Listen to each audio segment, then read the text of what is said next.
I am so glad you are here. I'm Liz.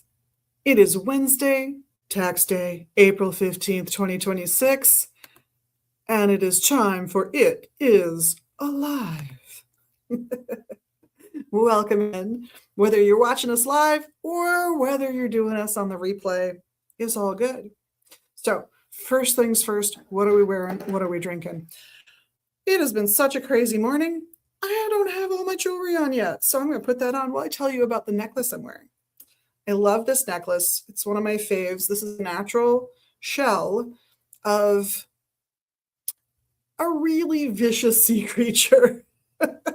So I absolutely always, when I see these on our display counter, I always think of them as warriors for your emotional safety and your emotional health because they're a sea creature. They're associated with water, right? This is a guy who will shoot out a little stinger and, oh, hey, Shakola, how you doing? I hope everything's going well for you today. It will absolutely send out a little bit and just devastate whatever it touches. So if you need a little emotional protection, I think this is a great symbolic protector. I love this guy for its magical powers. And then finally, I have all my fabulous rings on. These are all from Tracy's Treasures. So these were once at a shop that was known as the Eye of Horus. Beautiful little shop. She is a reader with us now when she's healthy. She's on an extended leave at the moment. But look at these guys. They're so cute. And they're sterling silver and they're still at the old prices, which if you have not heard, I know I mentioned it last Wednesday, but we've gotten letters from our suppliers of sterling silver jewelry telling us that their costs for silver have risen by 300%. So even companies that have only ever done sterling silver jewelry are looking around for alternatives for people, just so there's still affordable jewelry out there. And you're seeing us coming up with some interesting substitutes as well. We've got some that they are not gold, but they have a more gold tone to them for the 20 and under type jewelry or 25 and under type jewelry. So if you love your sterling silver jewelry, honestly, I do recommend coming and grabbing it quickly. And what are we drinking? I am very good, Shakola. I'm glad to see you here. I actually have my re-steep from yesterday that I didn't quite finish, but it's got some goji berries, dried goji berries for sweetness, some astragalus, some ashwagandha, some bacopa, and some milk thistle. Oh no, burdock. Burdock. Why? The milk thistle was misshelved, which I think is hilarious. So I didn't see it when I was looking. But no worries, I did run across it later that day and popped it into the right spot. It was just like a shelf too high and off by a jar or two. So either myself or Adam need to be made fun of for messing up the alphabet. I don't know who, but there we are. So what's happening? What's going on? What's coming up? Well, we've actually got quite a bit coming up for the rest of this month. So this coming Saturday, the 18th of April, Journey into Magical Practice continues. This is the in-person portion of this series of classes. Some of them are online, and the discussions basically are online, and the ritual portions are here at the shop. These are run by Tamara and J-Rob. They are fantastic, and they are a visual feast. They're always an amazing visual feast. So if you have the opportunity to come down and check out one of these events that they're having here, they're completely free. It's absolutely amazing, just for the staging. And the ritual is fantastic too, but the staging alone makes it so cool. On Sunday, the 19th, before we open from 10 to 11, we'll have a little discussion group about witchcraft and Wicca. It's got a very British traditional bent to it, but it's always a lot of fun. It is also a completely free event. And at noon on Sunday is our Reiki 1 class. So if you want to start that Reiki journey and you want to do it in person, by all means, join us for that class. You can sign up for that online. This way, if you can see the QR code in the corner of the screen, it's there. It'll take you right to our events page where all of these events can be found. Thanks to Liz, not this Liz. I'm not speaking in the third person. There's another Liz who works here. She's amazing. She's fantastic. And she does all of that amazing work, including designing the flyers. So when you see like that flyer design, you're like, that's really cool visual. That is her artistic ability, I'm telling you, her visual sense, because I could do it, but I couldn't do it that well. She's great. Later on Sunday the 19th, we have the Chronic Illness Support Group. Now, this is run by Ms. Settergren. It's a fantastic group. She herself is dealing with being in remission from a cancer battle that she has been through. And that is a chronic condition because you're going to keep getting checked. You're going to keep getting reminded about it. She herself has volunteered with other agencies and has written an entire book on the subject of finding good help when the chaplain at the hospital maybe has no training in your spirituality. So if you're looking for a spot where you can connect with other people who are going through these things and you want to have those conversations you can't have with your caregivers that are really none of your physician's business, her group, Lori Settergren's group, this is the place to come this Sunday at 4 p.m. I should also mention your one classes are on Tuesdays right now. We had a great time last night. We did an infused oil that's full of things for sore muscles and aches and pains. It's fantastic. Year 3 is tonight. We're having a fun time there. We're really getting into like the minutia of diagnosis in a beautiful, beautiful way because this whole year kind of coalesces around a more practicum approach with dealing with people, loved ones, and clients who might be coming to you for herbal help. If you would like to start your herbal journey with us, year 1 will probably be starting up in September on Wednesday nights because year 3 is finishing up their Wednesday night classes. So mark it on your calendars. If it's up online in our event section, over there, go register. Get your seat as soon as you can, really. That's the best way to do it. Some of these classes are good online. Some of them are better in person.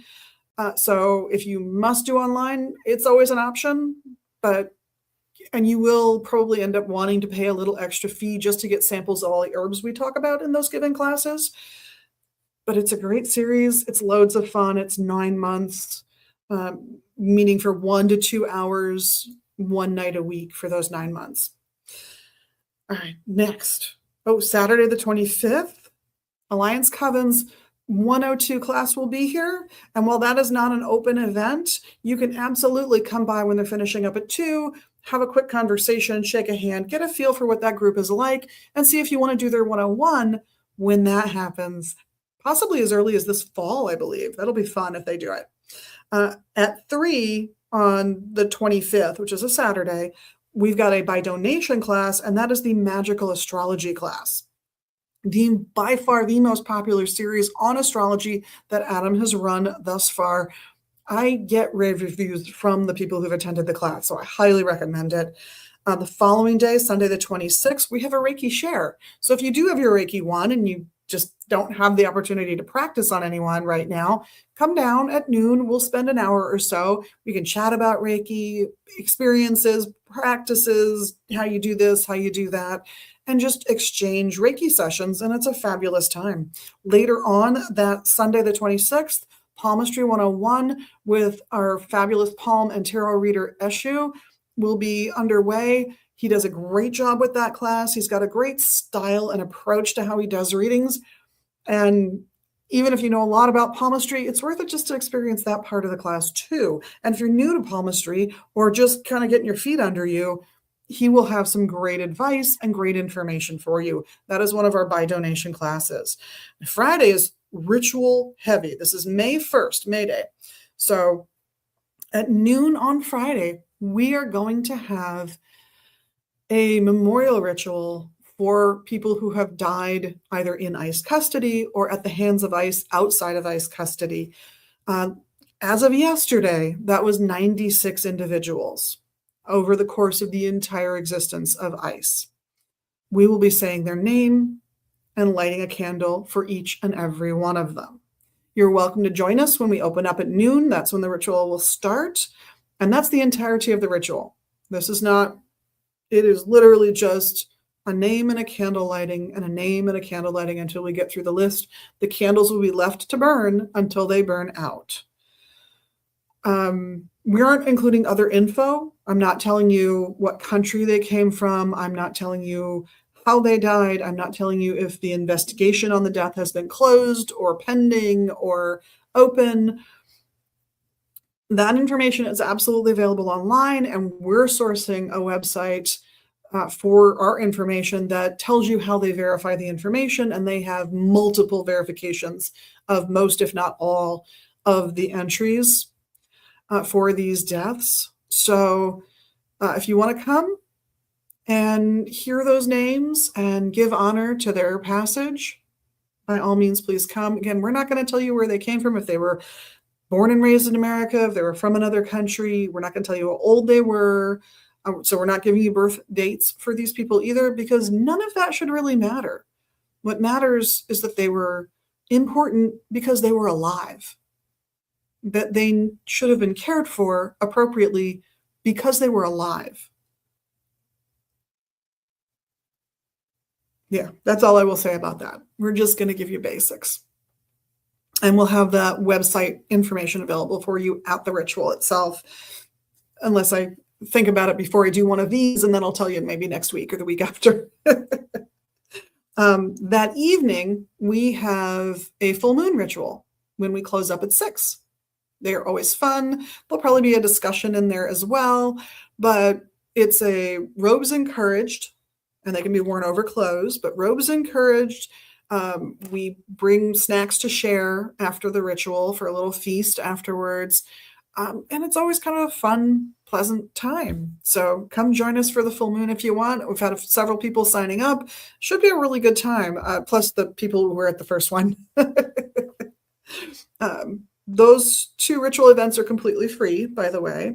And on Saturday, the 2nd, we have at 3 p.m., Eshu is teaching his American Hoodoo and Folk Magic class. And he comes from New Orleans. His mother is of Irish extraction. His father was from Trinidad. So from both sides of his family, he learned a lot about folk magic. He learned a lot about how to do things like read tarot decks, read cards for folks. This is a class that is informed by his personal experience and is very much a non-gatekeeping kind of class. So if you're worried that maybe you shouldn't be allowed to practice folk magic because it's some other group's their proprietary information, come to the class and hear what he talks about. He's very clear about where things come from, why they get used, how to do things. And each month the class is different. So he's covering a different aspect of what he's talking about. So really recommend the class. Very knowledgeable and really good at presenting the info. So that is very cool. And then, of course, I have my perennial note at the bottom that says, oh my gosh, talk about the parking, because people always ask. So if you're coming here to the store, and you can't find parking on the street in front of our door or near enough, which is free, the street parking in this neighborhood is free, you can park in the St. Clement's Catholic Church parking lot. And right now it's completely free. Now, I anticipate that will be changing, that they're going to switch to a low rate parking fee that's going to be QR code based, just to help maintain the lot, because we'd love it if they could afford to maybe recode it, repaint it, maybe a little bit more lighting in there would be great. So I know it's going to go to a low fee parking lot soon. There's some talk about it happening within the next month or so, but for now it's completely free. It's where I park every day. I highly recommend it. It is at Central and Lowry, which is the busy intersection near us. We're just north of Lowry on Central Avenue. It is a half a block west on Lowry Avenue, and it's on the south side of the street. So that church owns the entire backside of that block. So they're not on Central at all, but they own from basically the alley to the next street over. The church is at the far end of the parking lot. So the people going to that church are parking on the southern end. You're naturally going to park on the northern end, so you're closer to us. I promise you, you will not take away parking that church needs. And I have personally had conversations with them and know that it's fine. So please feel free to park in the St. Clement's Church parking lot if you need parking here and you can't find it on the street. You can, of course, always park on the backside of our block. There is no parking on Lowry, and there's only parking on one side of the street, on the street that's north of us, which is 26th. So If the neighborhood is really busy, St. Clements is your best bet. Again, it's where I park every day, just so I have a stable, steady place to park. I've got a few things I want to tell you about. So we have a couple of things that are back ordered with no end date in sight. Like they didn't charge us for these from this particular publisher. So we don't know when they'll be available again. We just have to keep ordering them until they wind up on our back order list. And that is a tarot set that's been really popular and that is delightful called Vox Arcana. And the other is a set called Witch Crystals. We also got back ordered on one of the 3 big like textbook style tarot books that we offer, and we've been getting back ordered on that. I think last time we ordered it, it wasn't back ordered, but it was just not. It was zeroed out, and we weren't charged, and there was no back order on it. This time it was back ordered, which tells me they're going to be getting that book in soon. So that's one of a series of 3 books on tarot that, honest to goodness, they just look like, I don't know, 1970s, 1980s textbooks, all glossy paper, heavy hardcover, that kind of thing. And then I've got 2 items from that same publishing company that have gone out of print. They still have copies, and they anticipate having those copies probably through summer. Maybe for one of them as late as like September 1st is their estimated date of running out of copies. And there are 4 things that they've done this to, but we don't sell a couple of them, so I didn't write them down. You will find this note taped to the appropriate bookshelf so that you can see it when you come in as well. But I wanted to let you guys know that the Elements of Witchcraft is out of print. And when they run out of copies in the warehouse, they will not have more. And Magic of the Gods and Goddesses is also out of print. When their warehouse is out, it's over. There won't be more copies. So again, I literally took this off of our bookcase. This will be taped to the bookcase. And actually it's taped to the shelf that the Magic of the Gods and Goddesses sits on. So if you were interested in those books, if you were looking at them, I recommend coming and grabbing your copies or ordering your copies from us, because they're going to disappear sometime this summer probably. So let me also cover our fabulous readers looking for divine guidance. We've got you covered. So today, Wednesday, Eshu, who does tarot and palm reading, he's here all day. Very good. Style of reading is outstanding. The readings themselves are excellent. And he is here all day today, like I said, and he's here until 3 tomorrow on Thursday. At 3, Raven Wolf comes in and he does tarot, also an amazingly good reader. He's here for the latter part of Thursday, and he's here for the first 4 hours. No, he's here from 1 to 4 on Fridays. Daryl comes in. He has an oracle deck that he reads from. It is his own designed deck, and it's really well done. It was a COVID project. What can I tell you? But his readings are, I love his readings because now I'm not the only person I've heard this story from, where he does a reading. He has no idea why that card would come up in that place. It doesn't make sense in his brain, having had conversation with you. Doesn't know why that would come up. And you do. It's completely clear to you why it's there. So his readings tend to be spot on, but not necessarily something that he knows why it's spot on, which I think is adorable. But he's here on Fridays from 4 to 6. He's also here Mondays from noon to 2 and Tuesdays from 3 to 6. Eshu is back on Saturday from noon to 3. He splits that day with Margaret, who also reads tarot, is also amazing. She is one of the 2 people who are going to be teaching the tea and tarot classes moving forward. Ravenwolf taught the first one this month. It was so much fun. We had such a good time. I heard so many good things about it. He'll be teaching the next one, and then Margaret will be teaching the one after that. They're team teaching that class. So far, it's been great. We're loving it. Eshu is in again on Sunday all day. He's subbing for Tracy, actually. Tracy, come back when you're ready. As much as I love having Eshu here, because he's fantastic, he's just a great person and he's a great reader. We all love Tracy too, so we want to share it all with Tracy.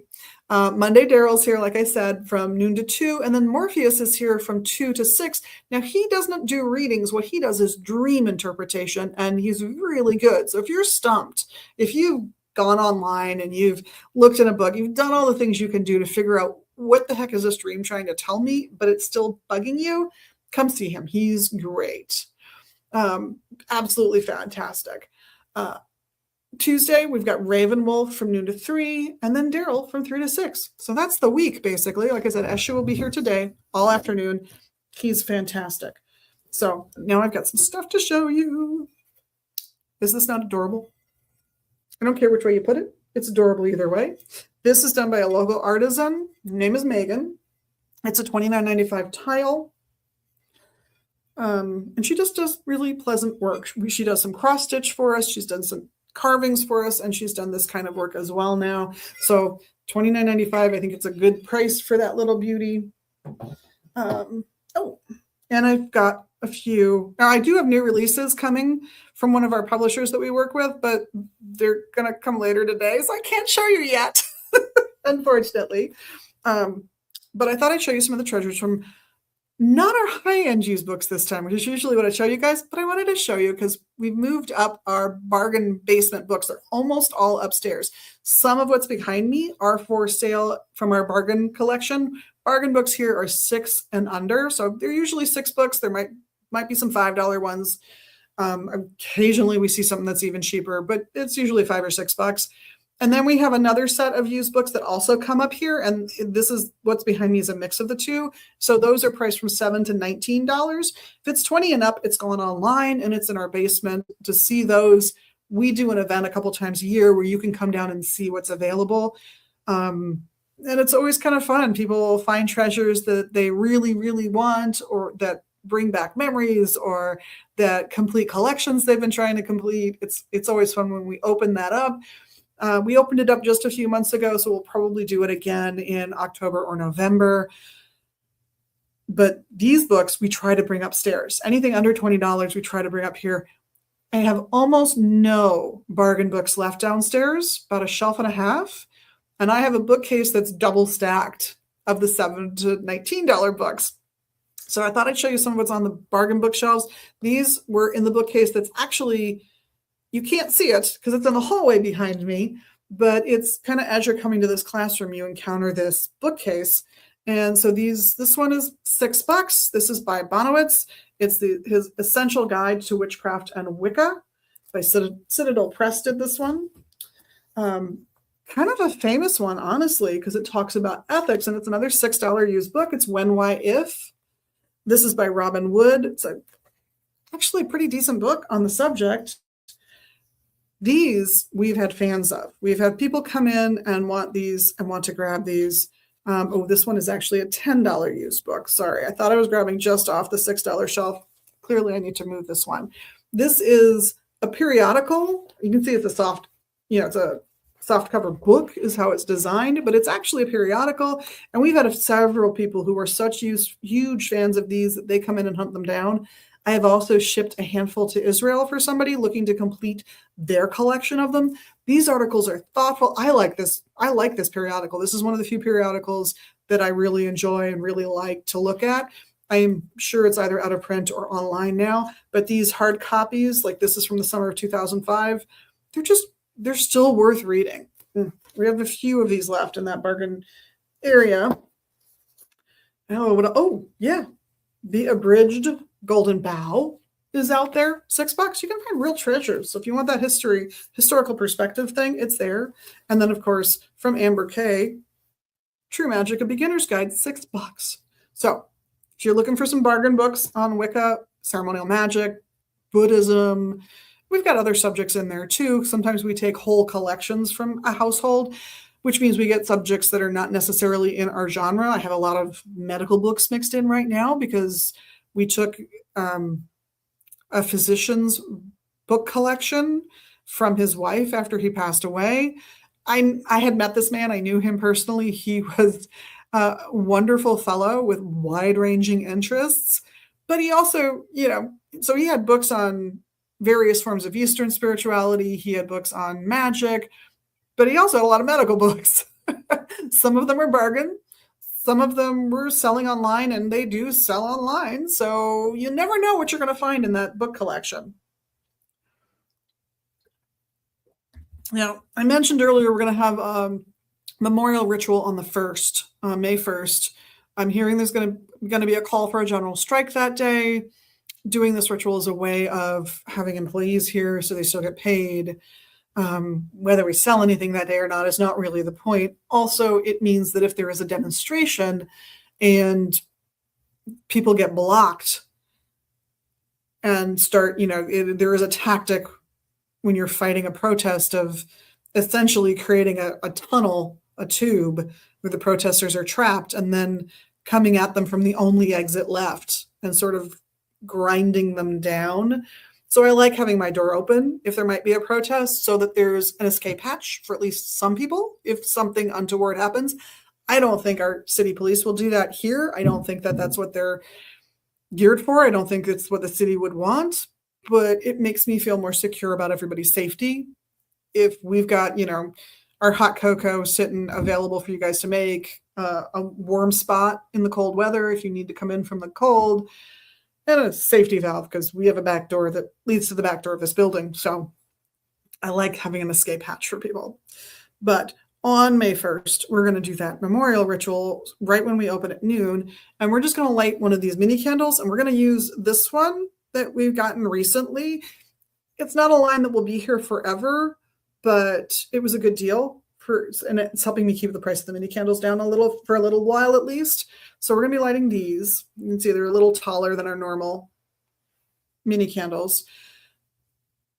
Good mini candle product. There is somebody on staff who has volunteered to haul in containers and sand that they own so we can just plop them all down in the sand as our candle holder.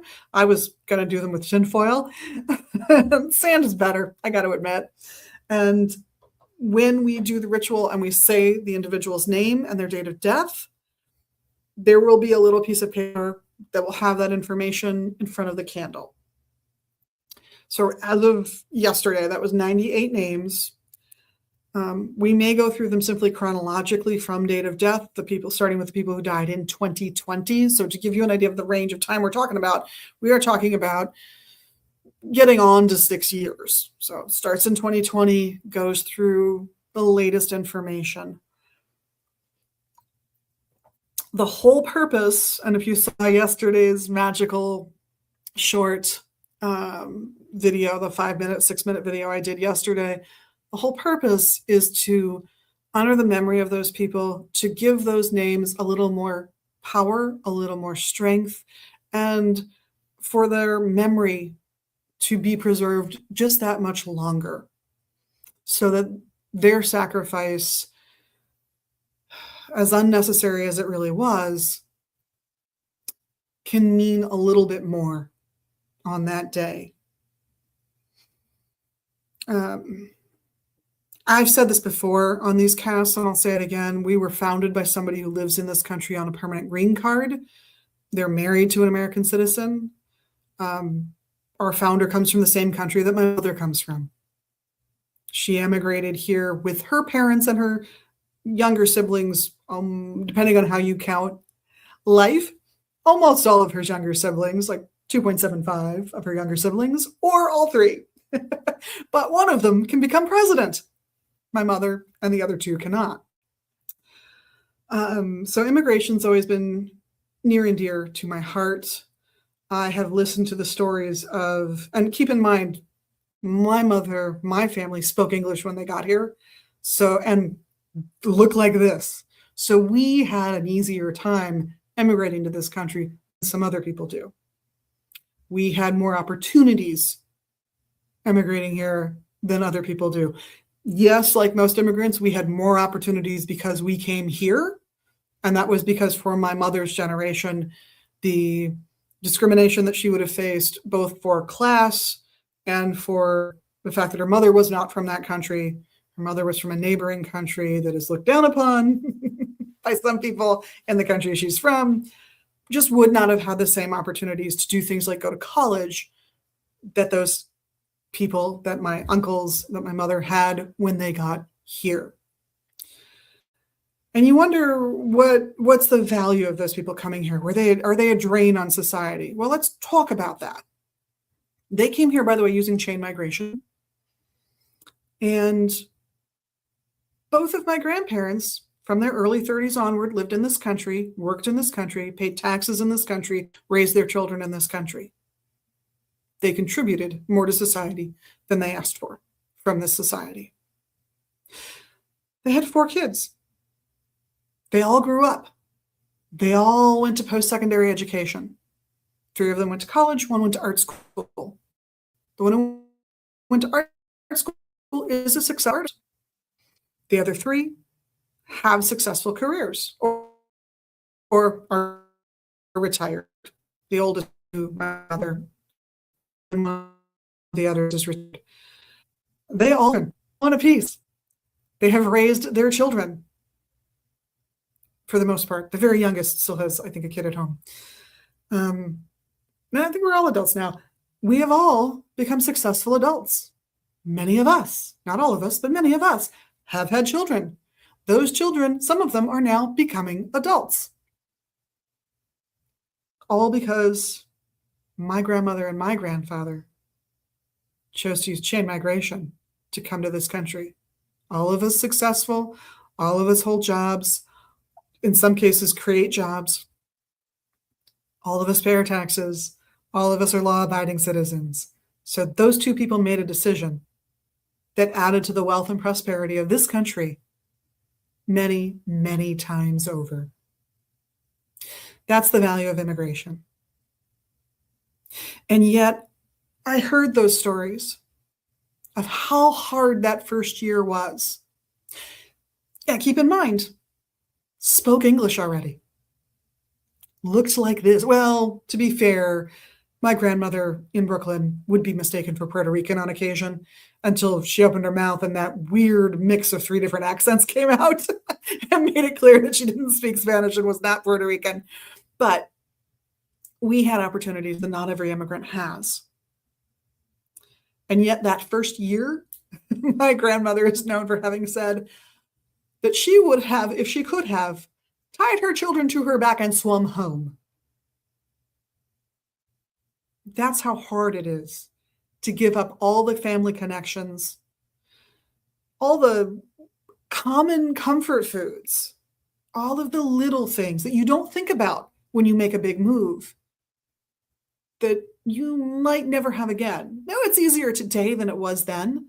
We have the internet, you can see people face to face, you can have those conversations, and it takes some of the pain of missing those people away better than the occasional incredibly expensive phone call or letter that they were faced with. But it's not the same as being there, and it will never be the same as being there. Even if what you left was horrible, you still found a way of finding comfort in those places. And there are still people that you will miss forever because you won't hug them again. Every immigrant who comes here makes a sacrifice to come here. Even if they're leaving a horrible circumstance, even if their life is 1,000 times better here, and it sucks for the average American if they had to live the life of that immigrant. Every one of them has made sacrifices to be here. Every one of them deserves our respect. And certainly a minimal level of care. That you should die in custody because you had a toothache that went untreated and the infection went to your heart is ridiculous. And that's happened here. That you should be faced with a choice of being dumped in a country that you're unfamiliar with and potentially just being picked up and sent to their prison system, or being sent back to a country that you did come from where you are slated to die because there's an extra legal force or an illegal force in that country with enough power to do that, and they've made it clear that that's their goal with you. That's cruel. It's inhumane, and it's beneath the people of this country. So we're going to commemorate those people who made a sacrifice that should never have been made. A sacrifice that was driven by cruelty. A sacrifice that was driven by bigotry. Bigotry with the power of guns and government authority behind it. I hope this little ritual contributes to making a change in how we treat each other and how we treat the stranger? Do we need to be cautious and aware and make sure that somebody who's committed crime somewhere else doesn't come here to replicate their behaviors here? Yeah, absolutely. Is being here because you overstayed your visa something that makes you a criminal in that sense? Not at all. So let's honor those people on Friday. You can join us here at noon when we're doing the lighting, or if you prefer, you can come by later in the day and just see the display of those names with their candles or candle stubs, whatever the case may be, throughout the day. I'll be there, or my regular Friday crew will be there, and we've got a full moon ritual that night that will be participating in, so I'll be there for that too. I hope to see lots of people there, and we may also put it up online. So if you can't make it, maybe you can watch us live on Instagram or TikTok or somewhere. I don't know. We haven't planned that far yet. We have been faced with an amazing, difficult past few years. And I'm hoping that the sun is rising on a new day soon. In the meantime, keep fighting the good fight.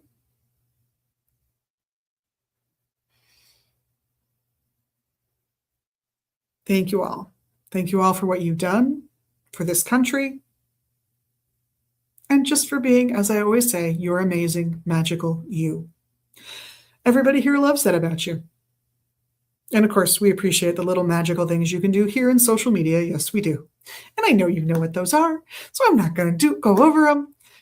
But I hope we get to see you here at the store or online at magusbooks.com or here in social media land. In the meantime, have an amazing week and blessed be.